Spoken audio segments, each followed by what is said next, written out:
Amazing. Chris Morales came off likable? Doesn't sound like the Chris Morales I know. Yes. It's that time again. Sit back, relax, and let us take you home.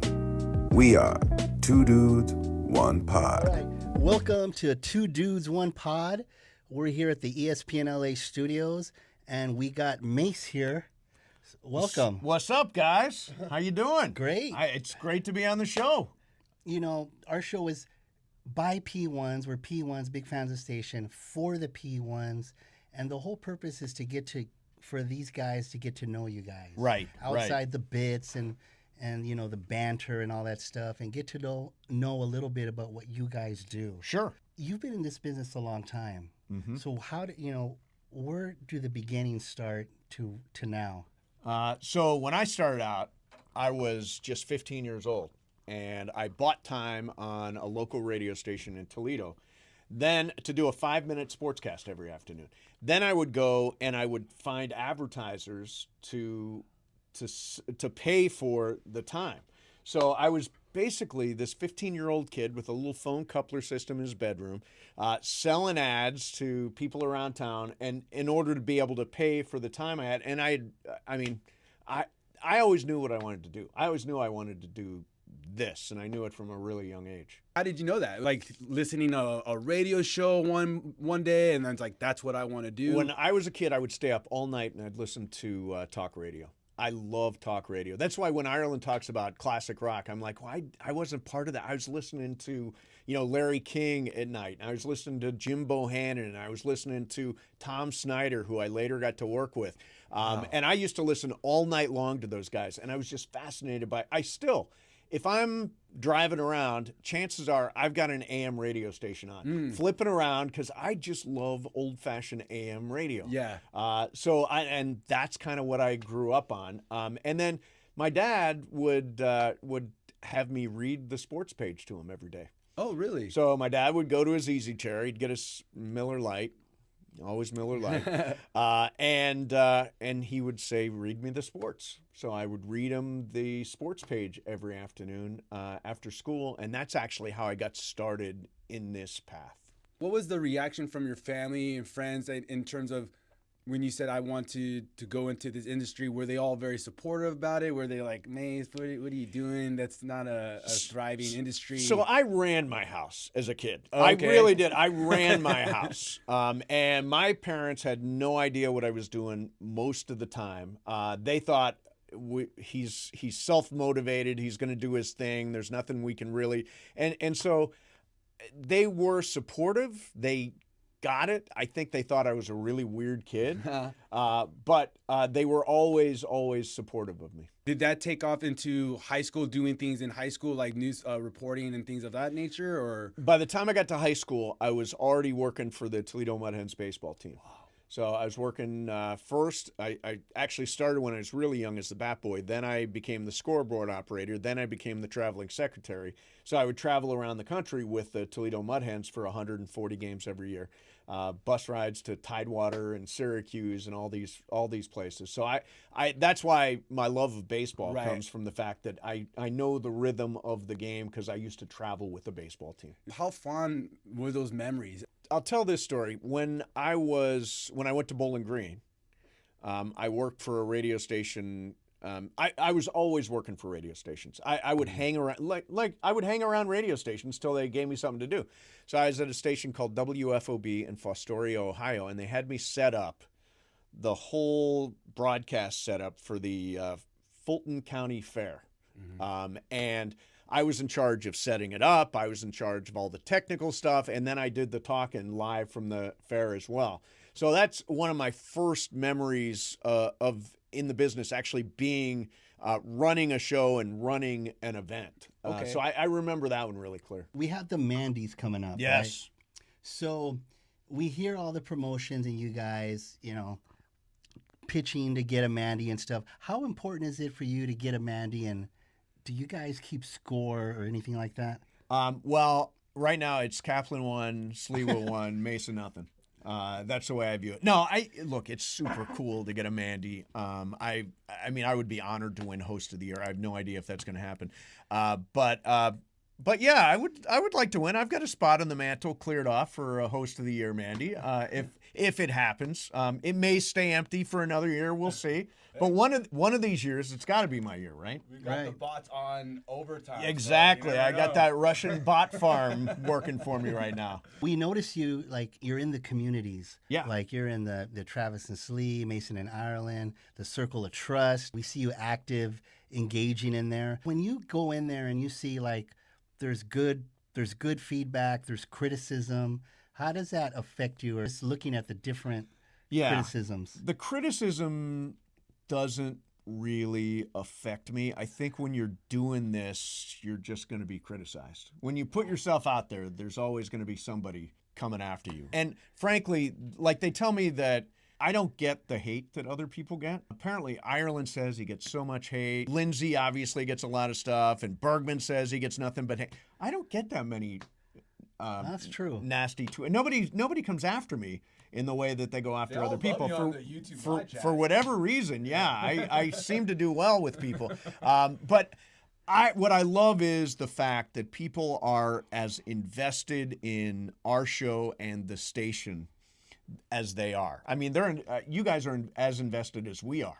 And I really do think of the station, and obviously there's, the Circle of Trust, and there's the Travis and Slee one, there's the Mason and Ireland Mafia and all that stuff. But I view all of it the same. When people love the station and when people are into the station, I just think it is such a compliment that you guys are here and involved, and I love the tweets, and I love all the communities, and I love reacting and mixing it up with people, but I don't get a lot of hate, so I'm lucky that way.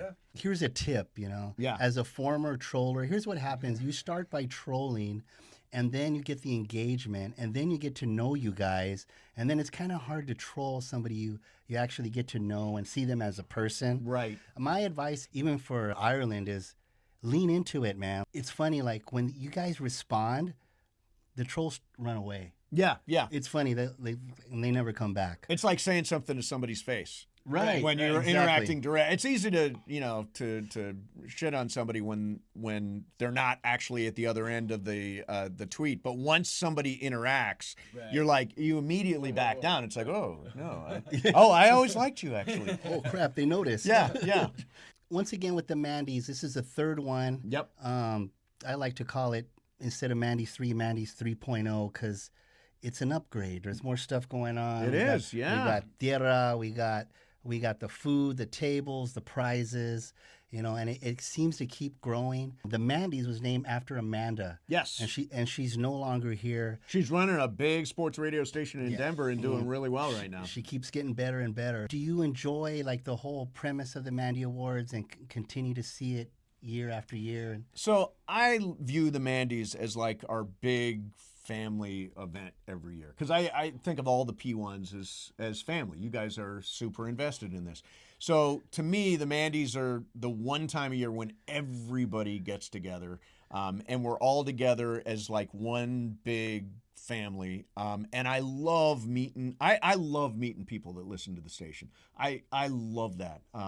When we do a live show and people show up and say, I listen to you, it's that engagement is unbelievable to me. The fact that this radio station can pack a place with 1,000 people for a show where we essentially pat ourselves on the back and give ourselves awards. The fact that we're able to do that speaks volumes about this radio station. And to me, it's the most fun I have all year. I love just it's got a lot of that Academy Awards feel to it. Sure. People come in their outfits, which I'm sure you have a nice outfit picked out this year. We've got something cool this year. Yeah, I bet. Me and Ireland are working together. Oh, on something. really? Yeah. Okay. Johnny I's going to go big this year. You see that? You hear that, ladies and gentlemen. There's Stay an tuned. exclusive. Stay tuned. You've been in this industry for a long time. Just seeing that evolve to it now, how special is that when you started from radio and seeing it now, just how much has evolved with technology, with interaction? Yeah, I mean, I would say that the interaction is so helpful to the show, because it can spin a conversation off you see a tweet, you spin the conversation off in a different direction. Listeners I have a microphone and a show and all that stuff, but I think everybody's idea is a good idea. If even for example, in the context of our show, Laura might have the best idea of the day. Let's run with Laura's idea. Let's run with Brian's idea. Let's run, and in the same way, let's run with Ray's idea. Let's run with Casper's idea. Let's run with the people that are loyal to the show and are involved. I think their ideas are oftentimes better than our ideas. So it has created another collaborative device to enrich the content. Then. Yes, absolutely. Absolutely. In terms of being partners with John, you guys have been partners for a long time. We've gotten to hear much of your stories. As you look at where you two are at and how much you've grown, like, is there ever a time where you just look across and you're like, man, here we are X amount of decades later doing this together? Yeah, I mean, it's 30 years now. So, yeah, it's funny. Some days I will think that. I'll think, God. Right. And like on a day like today, when Jerry West passes away, right. I think about, this happened too with when Tommy Lasorda passed away in 21, when Vin Scully passed away in 22. It's like we've been together for all those years. Right. And so I think, like, for example, Jerry West is a guy that we've interviewed over the years and connected with over the years. And I feel like Ireland and I have history that is enriching to the show. We've got, obviously Ireland has stories. Yes. Like 3 of them, I think. Yeah. He's got 3 stories. They're in hot rotation. No, he's got many stories. But the fact that we've shared all that time, I think, is valuable. And Juan will often say, it's not Mason and Ireland without Mason and Ireland. Mm-hmm. And that is the truth. When I'm with somebody else, whether it's Ramona or somebody, we can put on a really good show. It's not Mason and Ireland. When Andy fills in for me and John's doing not Mason and Ireland. It's like when the 2 of us are together, it's a really different show. And it's the magic that's carried us, I think, for all this time. Switch over to the topic of mental illness. Mm-hmm. It's something that hits close to me with some family members. Mm-hmm. And, I remember when it was kind of like more of a secret and you really didn't talk about it. And now it seems like, this day and age, it's finally more spoken about. And tell me about your experience just being an advocate for mental illness and how it hits home for you. Yeah. So when I was growing up, there was something different about my dad. My dad would either be out all night at the bars or he'd be at home in bed. And there was really no in between. My dad was classic bipolar 1, ups and downs. And by the way, the ups are super fun. I was diagnosed bipolar 1 back in 2000. And while I was getting it under control, I had super highs and really bad lows. I was in New York when a lot of this was going on, and I was in a real stretch of depression and having a really hard time. I think that everybody, no matter who you are, there's a mental health journey. And, I think in particular, the most important thing you can do is just tell somebody, talk to somebody. I say this all the time, and I'll get a DM from somebody saying, hey, I'm going through this and that. And I think to them, at least they're reaching out, right? You got to reach out to somebody if you're having problems. And so I love my partnership with the LA County Department of Mental Health. Those guys are unbelievable. And, I give that helpline. I don't know it off the top of my head, but I give that helpline. That's, if you need a mental health professional, if you're if you're in crisis, or if you just need somebody to talk to, I think that's the important thing, is let the people around you know that you're having trouble so they can support you. It doesn't have to be a secret anymore. As you said, it used to be something that was kept really private and really secret. And the truth is that sort of isolation isn't necessarily good for anybody's mental health journey. So it's opening up, and it's sharing, and it's letting other people rise up to support you if you're having a mental health issue. It's come a long way, and it's great to see, it's spoken about, more on TV, on the radio, and that, there's avenues and resources that people can have now, and it's not just a stigma anymore. Right.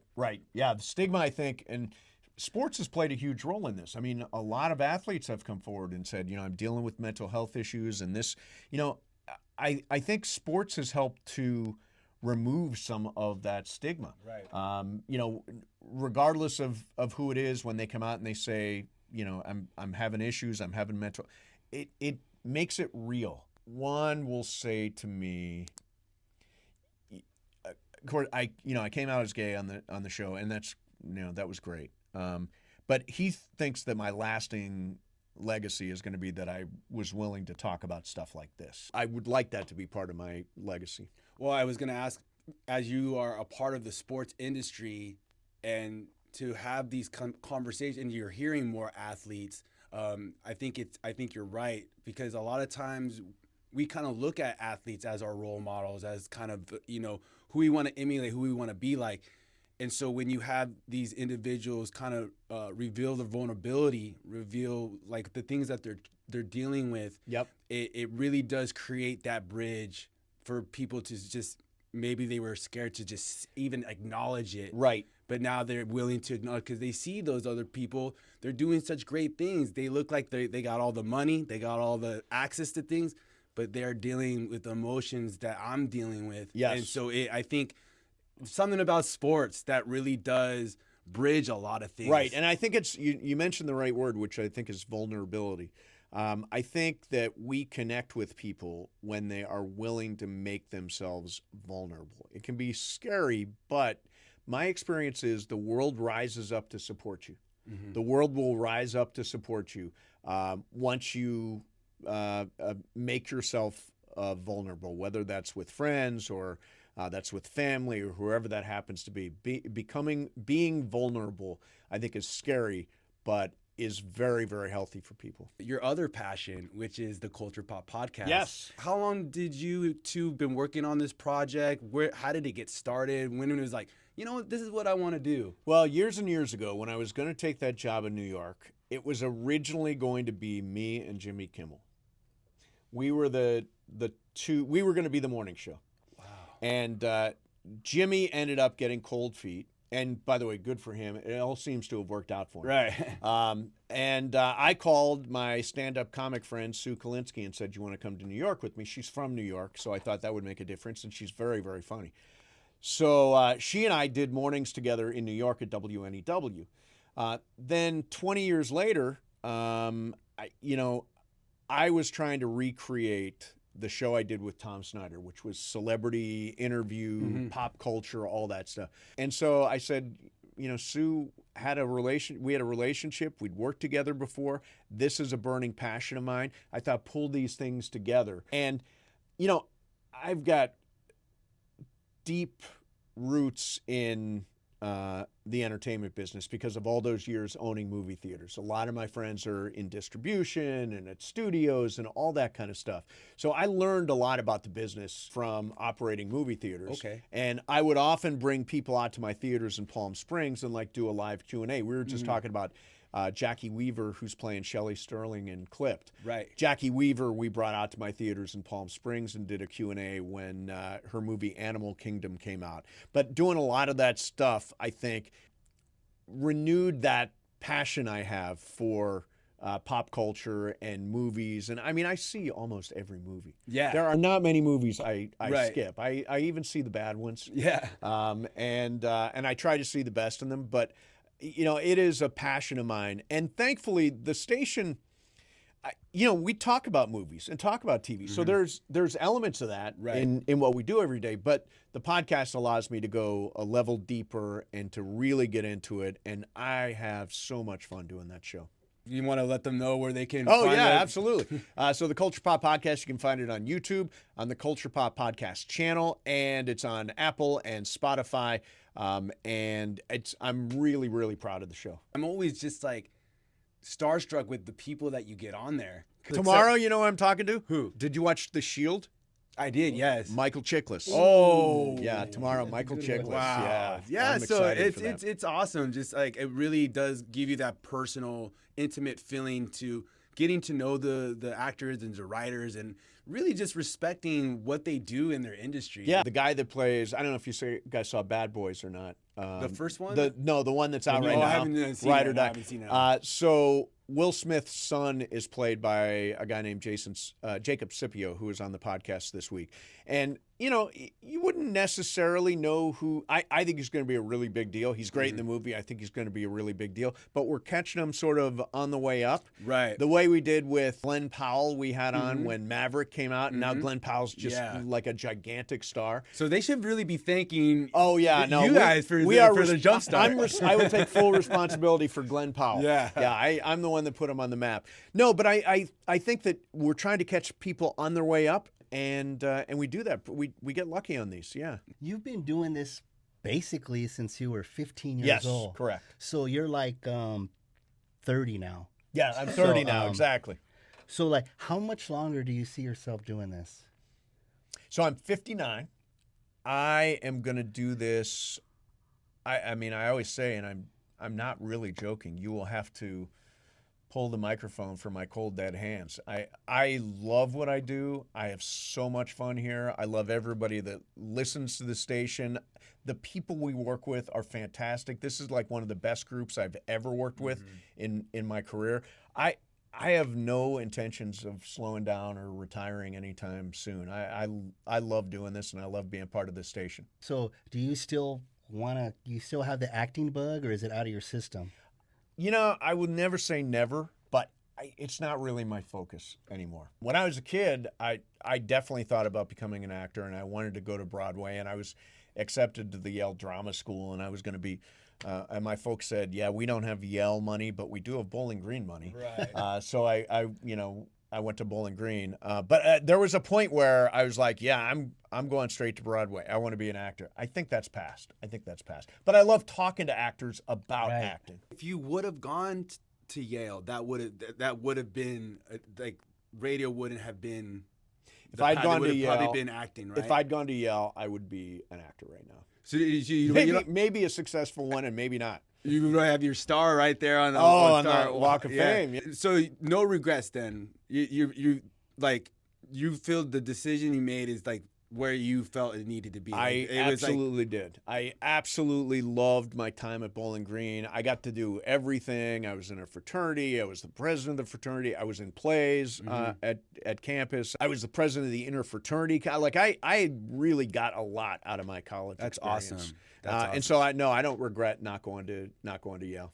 If there is one piece of advice that you can give to those, including ourselves, that going through this journey, you gotta have somewhat of a thick skin to deal with the haters, so to speak. So, what is it, like a tip or a strategy that you kind of use for yourself to not just to kind of let it wash over you, not to let those criticism get to you? Or I know you say you don't get much hate, but just overall. But I always think that basically to do this, you've got to be one big callus.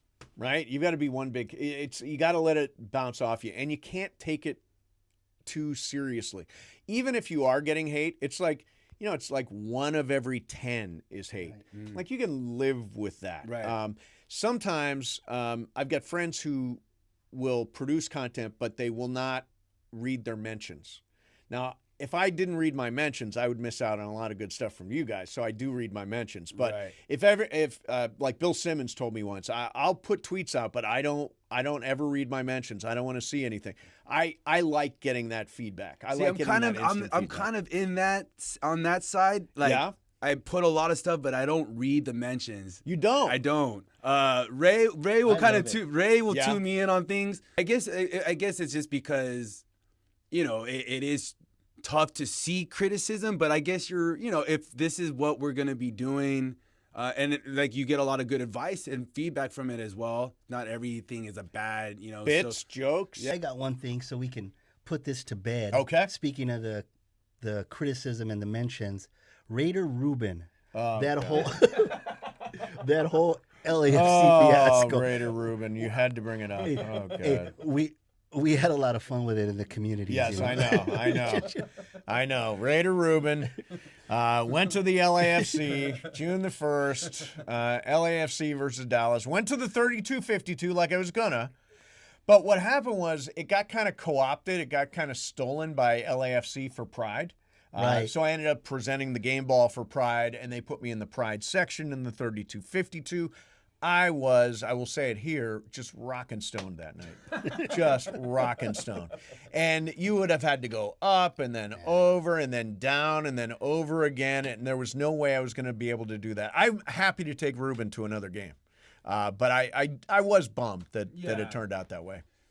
Obviously, listeners love to be just around you guys, be a part of you guys. But I just think even the fact that you were trying to make that effort, trying to, make yourself available. I think it's just another a testament to the radio personalities constantly just wanting to make the listeners feel a part of things. Right.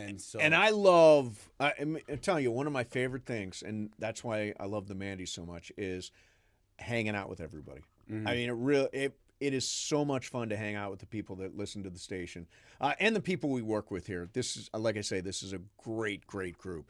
But that's when we do live shows, all that. I like mixing it up with people. I like meeting people. Raider Ruben, sorry. But I mean, I keep track, and I know who's out there listening. I know the people I see show up at multiple events. And I'm like, yeah, you're with us. Yeah, and I did put a poll out there. I said, hey, do you think Mase? We're gonna ask Mase if he'll do the podcast, and it was funny to watch him. Oh, he's not gonna show up. He won't do it. Really? They were going in on there. So here he is, guys. Yeah, here you go. So he's a man of his word. What did the poll say? It wasn't a poll. It was more of a statement. I think I said, this was a few days ago. I said, would you guys like to see Mase on our podcast, Two Dudes, One Pod? And do you think he'll do it? Yeah. And I think it was fresh off the Raider Ruben thing. Oh, so they thought I'd stick you guys like Raider Ruben? And you were drinking out of the, right? And Yeah. Oh, yeah. The long drink. Exactly. Right. Exactly. So he did it, man. Here I am. Two Dudes, One Pod. Yeah.